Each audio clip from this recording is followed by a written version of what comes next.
What's going on, guys? This is Ryan with Patriot Outpost, and as the people in America watch and wait to see the results of the Kyle Rittenhouse trial, as the jury is deliberating to decide whether they're going to come back with a guilty or not guilty verdict, it looks like some of the people on the jury are absolutely being influenced by the things that are happening in Kenosha right now, as rioters and protesters are showing up in droves, threatening to burn Kenosha to the ground if the jury comes back with a not guilty verdict, which is what they should come back with. If you've been paying attention at all in this case, you know that overwhelmingly the facts are on Kyle Rittenhouse's side, that this was a clear case of self-defense. There's not even a question about it. But the mainstream media narratives, the groups like Antifa and Black Lives Matter that want chaos, that want to burn things to the ground, they are going to be out in full force. So much so that we got the announcement just a few days ago that the Wisconsin National Guard is headed to Kenosha. 500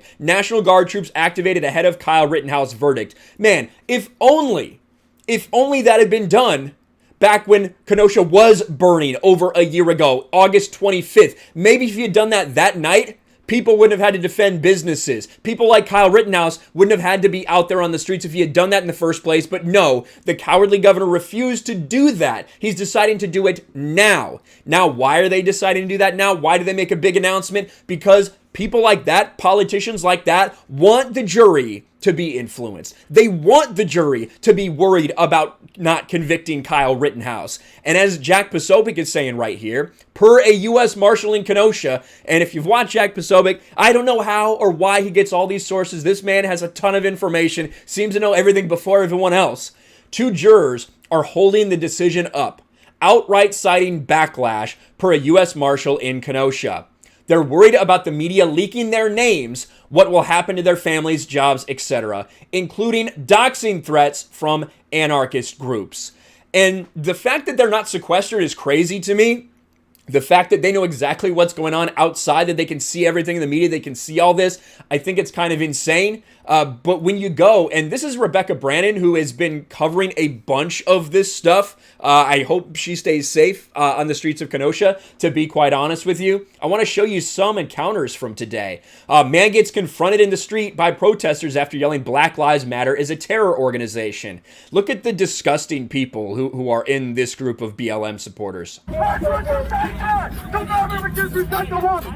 Don't ever disrespect a woman. Don't ever disrespect a woman. I will beat your ass. This guy threatening violence in the streets of Kenosha. Isn't that crazy? Where have we seen this before? But of course, this is going on right outside the courthouse. Reportedly, you could hear things from inside this courthouse. And it's not the only time that it got tense. It's not the only time. Look at this, is insane. This is a protester in support of Kyle Rittenhouse that has a sign that says BLM and Antifa are here to intimidate. Look at what this crowd does to what, prove her right? Look at this. Black Lives Matter! Black Lives Matter! Black Lives Matter! Black Lives Matter! Black Lives Matter! Black Lives Matter! We don't need white supremacists here! We don't need white supremacists here! So they get surrounded by a crowd of insane protesters holding up signs that are trying to say that a child rapist and a domestic abuser are heroes for some reason, that are doing exactly that. They're trying to intimidate people. Antifa, Black Lives Matter, absolutely disgusting people. And it looks like they may be having an effect on this jury.